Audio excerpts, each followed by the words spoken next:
என்ன அந்த தவுள்காரர் ரொம்ப துள்றான்? அவன் தவுள் இல்லாம நீ ஆட முடியாதா? அட நீங்க ஒண்ணு, ஒரு தகர டப்பாவை தட்டினா கூட தான் நான் ஆடுவேன்.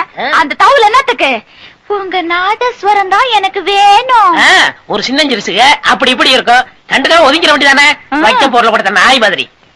அவன் சொல்றான் அடிக்கடி வித்துவான் வித்துவான்னு. அப்படி என்னத்த வித்தானோ தத்துவான். நம்ம சத்தார் பாய் பொரோட்டா கடையில் கொடுத்தா இவ்வளவு மாவு வச்சுக்கிட்டு இப்படி அடிக்கிறா இப்படி அடிக்கிறா இப்படி அடிக்கிறா. அதனால அவன் வித்தோட ஆயிட முடியுமா? அவன் அப்படித்தாங்க கத்துவான். சரியான மாவு பையன். மாவு பையன் இல்லங்க, மாங்காய் மடையன்.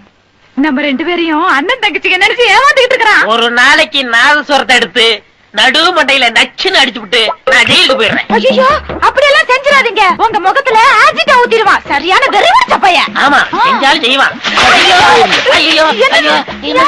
அடி அடே அடடி. ஏண்டி ஆசிட் ஊத்துற மூஞ்சி அடியுது? ஏற்கனவே 7-8 தடவை ஊத்துன மாதிரி இருக்கு. இந்த மூஞ்சியில இன்னும் நான் எத்தனை தடவை ஆசிட் ஊத்துறது? ஆசிட்டுக்கு உண்டான மரியாதையை கெடுத்துட்டியேடி. ஏண்டி தகர டப்பாவுல பெயிண்ட் அடிச்சு அதை இவரு தட்டினா நீங்க அப்படியே தில்லான ஆடிடுவீங்களா? ஏண்டா டேய், நாதஸ்வரத்தை எடுத்து நச்சுன்னு நடுமண்டையில அடிச்சிருவியா?